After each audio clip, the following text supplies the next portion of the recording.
First ফেজে next trip travel এজেন্সির মাধ্যমে যারা যারা এসছেন আমাদের অলমোস্ট আজ 1 নভেম্বর।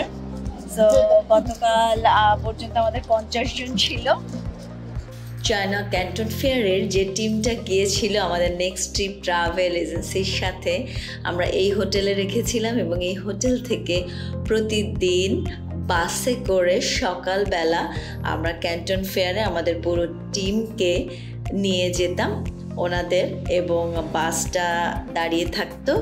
এই বাসে করে আবার ঠিক সন্ধ্যা 6টায় ক্যান্টন ফেয়ার থেকে আমাদের টিম মেম্বাররা আবার হোটেলে ফিরে আসতো। আমরা প্রত্যেকের রেজিস্ট্রেশন শেষে প্রত্যেককে তাদের হলগুলো চিনিয়ে দিতাম এবং ক্যান্টন ফেয়ারে ম্যাপই দেওয়া থাকতো যে যারা যে প্রোডাক্ট সোর্স করতে চায় তাদের প্রোডাক্টগুলো কোন কোন হলে আছে, সেই অনুযায়ী যে যার মতো ঘুরে বেড়াতো।